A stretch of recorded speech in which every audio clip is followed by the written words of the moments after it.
নতুন সপ্তাহের জন্য পিতা ঈশ্বরের ধন্যবাদ দিই। গীতসংহিতা 34 অধ্যায় 9 এবং 10 পদে দাউদ বলেন, হে তাহার পবিত্রগণ, সদাপ্রভুকে ভয় করো, কেননা তার ভয়কারীদের অভাব হয় না।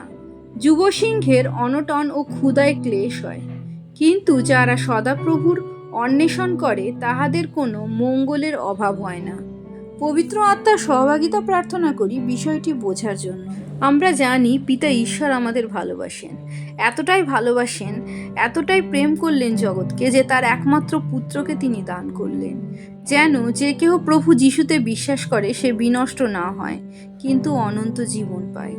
আমরা প্রভু যিশুকে বিশ্বাস করলে পিতা ঈশ্বরের কাছ থেকে অনন্ত জীবন লাভ করি, প্রভু যিশুর ক্ষমা লাভ করি, পিতার রোষ রাগ থেকে মুক্ত হতে পারি, আমাদের জীবনের যত দুর্বলতা অক্ষমতা সকল কিছু থেকে মুক্ত হতে পারি এবং প্রভু যিশু আমাদের জীবন দেন, এমন জীবন যা উপচে পড়ে, অ্যাবান্ডেন্ট লাইফ।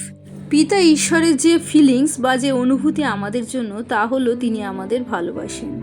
কিন্তু বাইবেলে আমরা দেখতে পাই মানুষের প্রথম যে ফিলিংস পিতা ঈশ্বরের প্রতি হওয়া উচিত তা হলো ঈশ্বর ভয়। পৃথিবীতে ভয় বলতে মানুষ যা বোঝায় সেই ভয় নয়। আমরা যাকে ভয় করব তার কাছাকাছি যাব না, তার থেকে দূরে পালিয়ে যাব। কিন্তু দাউদ এইখানে তার গীতে বলেন, হে তাহার পবিত্রগণ, সদাপ্রভুকে ভয় করো, কেননা তাহার ভয়কারীদের অভাব হয় না। এই ভয় এমন কীরকম ভয়, যে ভয় করলে যাকে আমরা ভয় করছি তার আশীর্বাদে আমাদের জীবনে কোনো অভাব থাকবে না। তুলনায় তিনি বলেন, যুবসিংহের অনটন ও ক্ষুধায় ক্লেশ হয়, কিন্তু যাহারা সদাপ্রভুর অন্বেষণ করে। অর্থাৎ যে ভয় আমরা সদাপ্রভুকে করব তা আমাদের তাকে অন্বেষণ করতে, তাকে খুঁজতে অনুপ্রেরণা জাগাবে। তাহলে বোঝা যাচ্ছে এই ভয় আমাদের সদাপ্রভু থেকে দূরে করে না।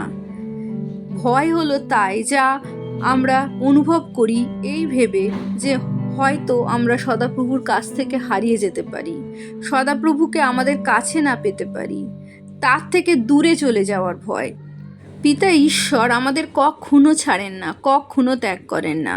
তিনি তার বাক্যে তাই বলেন এবং তার বাক্য সর্বৈব সত্য।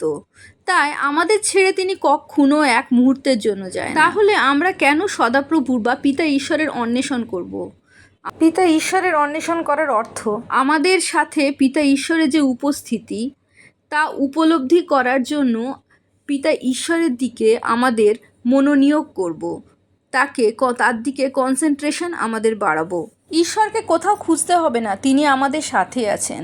আসলে আমরাই তার উপস্থিতি থেকে উপেক্ষা করি এবং পৃথিবীর নানা কাজের মধ্যে হারিয়ে যাই। আমরা তার উপস্থিতি আমাদের জীবনে বাইবেলের বাক্যের মাধ্যমে উপলব্ধি করি। তিনি কতটা আমাদের কাছাকাছি আসেন, তিনি কতটা আমাদের ভালোবাসেন, যা তার প্রিয় পুত্রকে দান করেন। তিনি মানুষের শরীরে নিজেকে সীমাবদ্ধ করেন, পৃথিবীতে মানুষের সাথে হাঁটেন, মানুষের সকল দুর্বলতা অক্ষমতা তিনি উপলব্ধি করেন, পাপের প্রলোভন তিনি প্রত্যক্ষ করেন, শয়তানের পরীক্ষার মধ্যে তিনি পড়েন এবং জয়যুক্ত হন।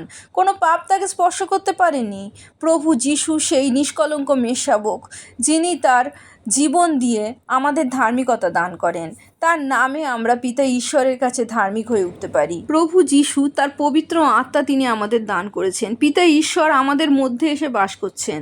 পবিত্র আত্মা আমাদের সাহায্য করেন, আমাদের হেল্পার। তিনি ঈশ্বর, তিনি আমাদের সহভাগিতা দান করেন। সহভাগিতা কে দান করেন? যারা বন্ধু হয়, তারা হাতে হাত মিলিয়ে কাজ করে। পবিত্র আত্মা সেই রকম আমাদের সাথে হাতে হাত মিলিয়ে কাজ করতে, আমাদের সাহায্য করতে এসেছেন, কিন্তু আমরা তাকে উপেক্ষা করি।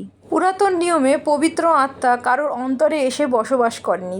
পবিত্র আত্মা তখন মানুষের ওপরে আসতো, কিন্তু প্রভু যিশু মহিমান্বিত হওয়ার পর পিতা ঈশ্বর যে পবিত্র আত্মা দান করেন তা খ্রিস্ট বিশ্বাসীর অন্তরে বাস করে, তার অন্তরের ভেতরে থাকে। পিতা ঈশ্বর আমাদের এতটাই ভালোবাসেন, আর শয়তান যখন আমাদের তার কাছ থেকে দূরে সরিয়ে নিয়ে যান, তিনি কত রকম পরিকল্পনা করে, কত দিন অপেক্ষা করে ঠিক সময় মতো প্রভু যিশুকে এই পৃথিবীতে পাঠিয়ে তিনি মনুষ্য জাতিকে ফেরবার পথ করেন।